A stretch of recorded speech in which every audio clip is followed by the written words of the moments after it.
Okay, fam, welcome back to the YouTube channel. And not gonna make this one very long. I already look at the chart, so I have an idea of where I think price going to go, where I leading to. So we still didn't reach up to the buy side that I think we want to get into. We did trade it up right into this volume imbalance, right to the pip, but I still think the swing high here on the daily chart is the draw. So from the weekly chart, we can clearly see we have this relative equal high. We broke this fair value gap on a premium and this swing high. So we in close proximity to this high, and right above these highs, we have this inefficiency here. So clearly, it's kind of clear to see where we're drawing to, even though we're not big premium. We have a lot of war going on around, we're on the brink of World War III, and, typically, when they have wartime, the dollar tends to, rise. And, well, we could see based on the chart now, since we trade down underneath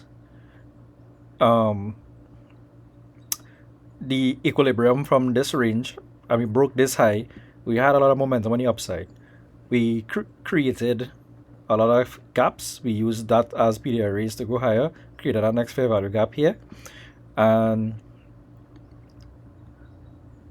if we drop the daily chart, we have a nice fair value gap that was used as support. So we still didn't get to the destination that I anticipated. So obviously that means our bias would be bullish on dollar, so bearish on foreign. Last week I was actually bullish on foreign because I thought we was going to have an expansion, but seeing I thought we did see that, and we saw bearishness, I was able to come to the conclusion that we clearly still want to get down to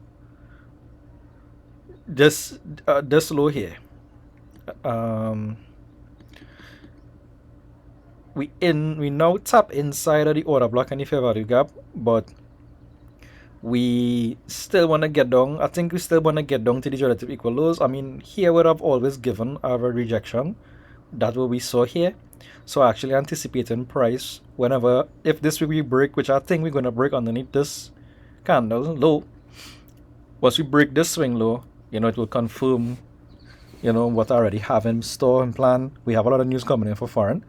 And the fact that we just use this daily fair value gap here as we just kind of fill into that gap and we didn't go higher, that was enough for me to be like, okay, I only took one trade and I didn't re-enter any shorts or anything because it was against what I anticipated for the week now. So I just, I took that in and I recalibrated my plan. I missed this whole trade here, even though I did call it on in my groups here.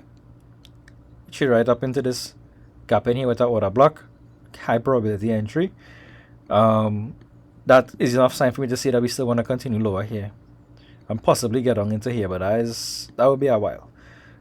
British pound, same thing. We traded up into the imbalance, use it as resistance, trade lower.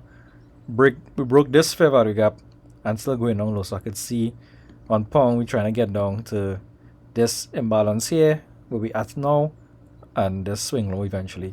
So I would see this here as our order block when retracements up. Friday we did have a lot of bearishness for pound, so I could see we trading back up into this inefficiency and breaking down to go lower.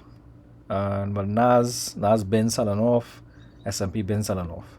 So pretty short, not going to be too long with this analysis here. Pretty self-explanatory. Only if we break on the daily chart, when we start a trade coming into like next week, if we break these lows with bodies, then I would switch just for the week. But I would just see it as a retracement inside of here, but I wouldn't think for that to happen until we trade up inside of some buy side liquidity pool. So And we don't have much news coming in next week on dollar, more news on foreign. So I could anticipate we have some manipulation coming in the market. So we can see some short-term opportunities. And yeah, that is actually it. Pretty quick. Don't have much detailed stuff. What I would add in for foreign, we do euro dollar. Euro dollar is the leader between the two with cable and fiber. But as I wanna this price action in here where I have this intermediate sim low, I see it was used as support here with a order block and a fair value gap here to end Friday trading. And we're still above the opening for Friday. So I want to see if we trade lower here for Monday, which I anticipate we trade lower for Monday. And Tuesday, we trade up higher for the news. I want to see how we trade here. I believe we would trade into this gap here. And conversely, that means foreign with dollar would trade down into here and retest down to this imbalance here and retest this old high. And if that happen, well, that means if dollar go down, this will go up, and I just see it filling here, filling this gap here. And above Friday, we have a relative high here. Sorry, we have Tuesday high of the week for last week. I don't think that will get violated, so I can see us trading down and then going up in here, engineering more liquidity, and I'll look for a short-term opportunity for Tuesday inside of this range. Once Monday, give me what I'm looking for. Same thing with pound. I can anticipate price coming back up to fill this big impulse move down, just displacement down. And how I would see it is we start trading here. We trade back up. We have an order block, and we will have a fair value gap.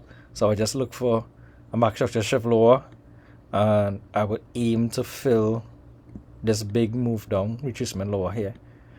We still have to be wary that we could have a reversal this week, Tuesday being the last trading week for this month. But I kind of more lean on the continuation side of price action.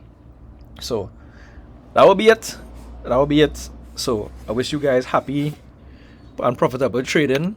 I want to leave with one thing that I sent out in my group, so I think I'll just plug it in closing of this video. And it is, your trading model is what you do before market open and during live market conditions. Make sure you repeat a winning formula. Don't deviate from that model. Find your highest probable market condition, days, or session, and only trade that. That line you can trade either on the buy or the sell side, but preferably if you're on high probability, you want to trade on the side with institutional order flow from the weekly and daily chart, where price have the biggest impulse move. We see on the weekly chart, we breaking down candles with gaps. When price trade back up to those gaps, we see a big impulse move down. So that is where the institutions, the big funds, would have their money there, because remember, they would more be on the daily and weekly chart, so they could inject their larger orders and send the market lower after that was offered higher. For smart money to send it lower, retail would try to buy going up. Smart money would sell to that buy orders, and then they would start chasing price lower. So we could clearly see we might have a impulse move here, a rejection, and it will have some other buying opportunities here for us to get our short to be on that side of the marketplace, right? You don't have to be in the marketplace every day. Once you enter a trade, your average win rate kicks in. So why not do it on highest probable days based on your data? So I want to leave you guys, whoever reading or listening to this, with that little message I sent to my group. So I'll catch you guys at the end of this trading week, and I feel I would start to post the results and the trade ideas, because you already know the concept that I trade with. It's on the page. It's not the only one I use, but it's like a A1, A+ setup for me. I have some other stuff that I do that I keep in for me, and I would start to post the trade ideas and breakdowns at the end of each week. I would take the data and have the screenshots and stuff, and I would post them at the end of the week. And only the trades from my funded I would be doing. And no, I stopped entering demo trades and stuff. I mean, I do that with my group just so they could see the concepts and stuff, but I only doing it from my funded. So enough rambling. Catch you guys back in the next video.